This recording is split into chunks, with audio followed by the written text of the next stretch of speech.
बहुत बहुत स्वागत है। अंबिका जी, नवीन सिन्हा, अजय मिश्रा, शक्ति शरण सिंह, कमलकांत गौरी सभी मौजूद हैं। आप सबका बहुत बहुत स्वागत है। शुरुआत करेंगे अंबिका जी से। अंबिका जी, एक तो मैं आप चाहूंगा कि बहुत संक्षेप में ये बताएं कि आज राहुल गांधी का आपको कैसा लगा। ये बताने के पहले आप मेरी बात से समझ जाइएगा, अच्छा लगा, बुरा लगा, शुष्क लगा। हाँ। 3 प्रमुख बातें थी आज, सिर्फ 3। पहला कि कोई आदमी अपने माता पिता का चयन नहीं कर सकता है, तो ईश्वर को जहां पैदा करना होता है, ये राहुल गांधी फैमिली में पैदा हो गए।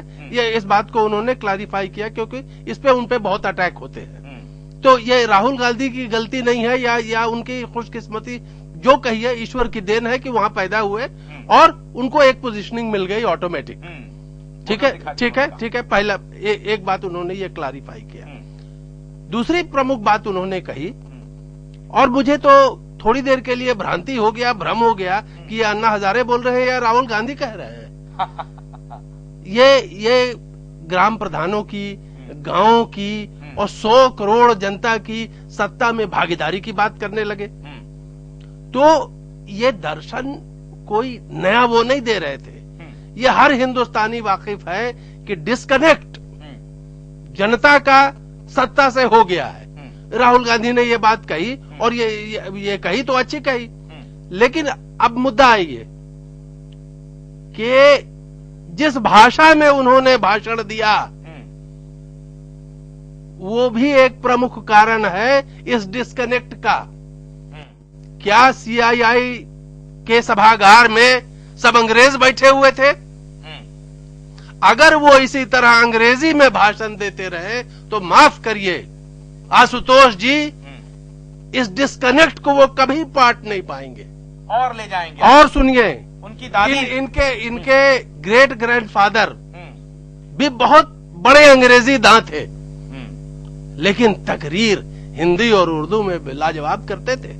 इंदिरा गांधी हिंदी में बोलती थी। मैं समझता हूँ ये बहुत छोटी सी बात है। जब सोनिया जी शादी करके आई थी तो इंदिरा जी हिंदी के प्रचलन को बढ़ाने के लिए अपने यहाँ उन्होंने एक प्रकार से अंग्रेजी पर प्रतिबंध लगा दिया था। आप देखिए, जब आप अपनी मातृभाषा का सम्मान नहीं करेंगे तो आपकी क्रेडिबिलिटी वहीं आधी हो गई।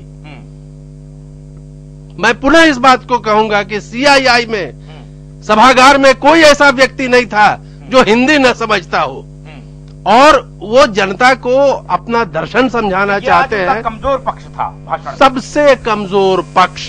लेकिन जो उन्होंने कहा, भाषा को अगर हम इतर रख दें जी, जो उन्होंने कहा उससे आप कितने आह्लादित हुए, सहमत हुए, या आपको कहीं से रोमांच पैदा किया? देखिए, जो उन्होंने कहा कि भारत में बड़ी कॉम्प्लेक्सिटीज है, तरह तरह की विषमताएं हैं, ये कोई नई बात तो कह नहीं रहे हैं।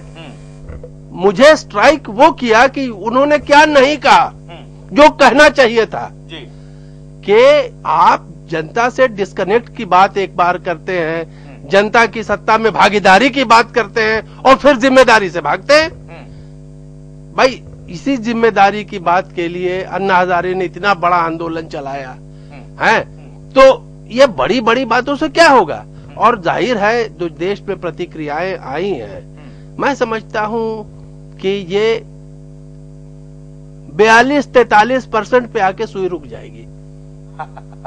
जी, 42-43% पे सुई रुकने का पॉजिटिविटी, अगर पॉजिटिविटी का इनके भाषण के प्रतिक्रिया का स्केल 100 मानिए तो ये 40%, 42% से ऊपर नहीं जा सकता। चलिए एक छोटा सा ब्रेक ले रहे हैं, ब्रेक के बाद लौट